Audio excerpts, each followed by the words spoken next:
from Maryland for 5 minutes. Thank you, Madam Chair. Thank you to our witnesses today. I'm going to start with an easy one. General, can you, Maryland's the home of Fort Meade and Cyber Command. Can you speak, I think there's a greater and greater role Cyber Command plays across every theater, but can you please briefly speak to your collaboration with Cyber Command through UCOM? Before we get into this, make sure you hit that like button and subscribe to the channel. We're breaking down real political moments the mainstream won't explain clearly, and today's hearing is a perfect example. No, thanks, Congresswoman. Cyber Command is absolutely essential to our operations. As you know, the character of warfare is changing.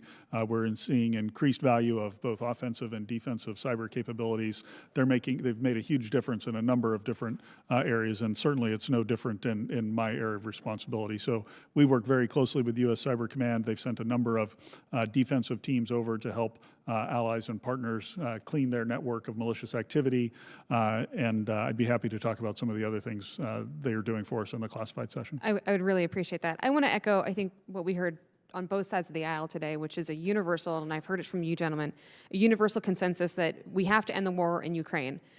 The greatest deterrent to Putin from furthering his ambitions in Ukraine and his ambitions throughout Europe is a strong, unified NATO. I think everybody in this room and everybody listening agrees with that. And that requires every NATO ally stepping up in defense spending. And I'll give the President a rare compliment. I think that is a wonderful thing that he has been able to negotiate.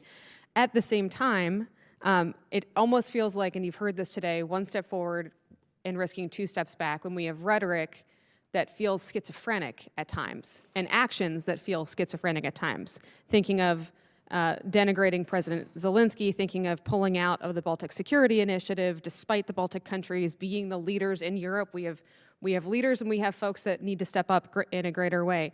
Pulling the brigade out of Romania.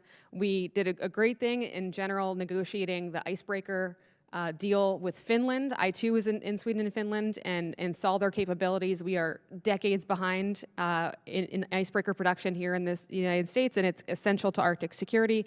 But then very soon afterwards, threatening to take Greenland by force. So we are all seeing this rather schizophrenic positioning, including lifting sanctions on Russia and oil to then further, as my colleague from Colorado mentioned, further fuel Putin's war machine in Ukraine and potentially elsewhere. So I want to not pretend like these things exist in silos, because they do not exist in silos. Everything is intersectional. Everything is related to the other. Would you both agree that everybody reaching 5% of GDP on defense spending requires a strong, thriving economy in each of the NATO countries we work with? Congresswoman, we want strong, thriving economies across NATO. Especially to get to that 5%. General? Absolutely. I mean, from a selfish military perspective, the bigger their GDP is, the more military capability the alliance will have. Exactly, and our allies have other pressures that we don't experience, being 5,000 miles away, other pressures like border security in Finland, in Estonia, other pressures like some of the other NATO countries that I haven't mentioned being a little bit nervous about purchasing from American defense companies and thinking perhaps, if we're going to see this type of bullying from the White House, we can just purchase from European countries who we all know do not have the same exquisite capabilities that we have here in the United States. So I'm frustrated, I think you've heard it on both sides today, at the schizophrenic positioning, because a strong economy in Europe equals more defense spending, equals a stronger NATO, equals the greatest deterrence to Putin across the board, and yet we're not seeing a tariff policy or a co-production policy or European purchasing policy that matches all of our goals here. And I think you'd have a lot better case to make if we had a more consistent policy across the board. That's not a question, but please, you may respond we have 45 seconds. Just briefly, on the matter of co-production, we are very open to co-production where it makes sense.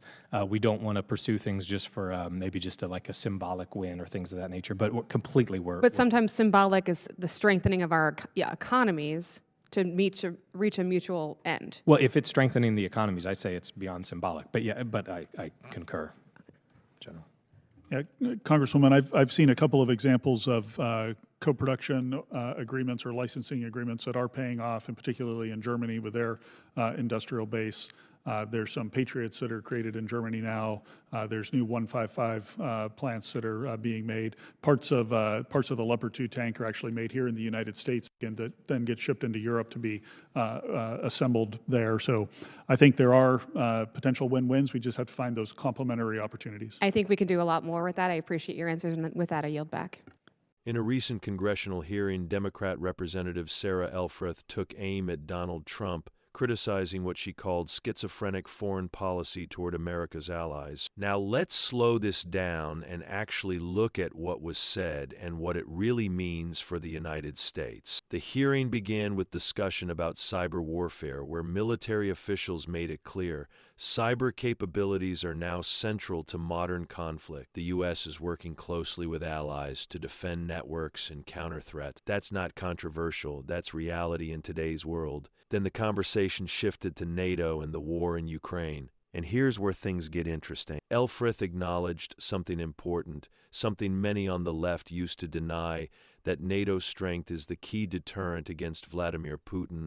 Strong alliances matter. Defense spending matters. And yes, even she admitted that President Trump pushed NATO allies to step up and pay more. But then came the criticism. She argued that Trump's rhetoric and actions were inconsistent, pointing to decisions involving Ukraine, troop movements in Europe, sanctions policy, and even controversial statements about Greenland. Here's the problem with that argument. What critics call inconsistency is often negotiation strategy. President Trump's approach wasn't about maintaining the status quo.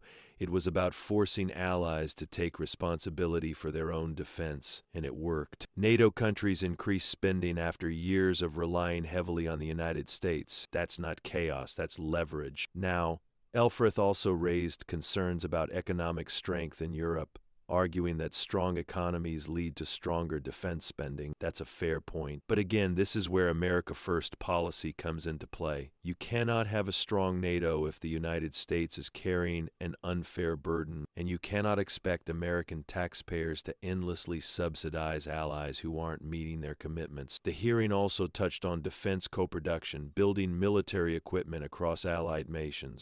Military leaders confirm this is already happening with joint production of systems like Patriot missiles and armored vehicles. That's a smart path forward. Shared production, shared responsibility. But let's be clear, respect between allies goes both ways.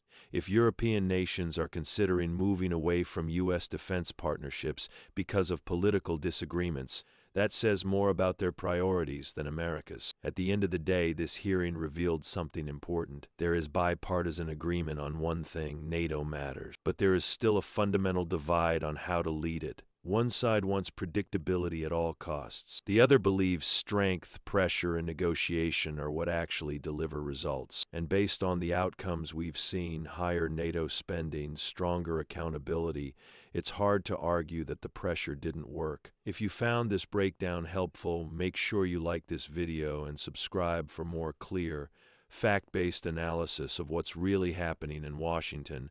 Watch the next video on your screen, because the story doesn't end here, and you won't hear this perspective anywhere else.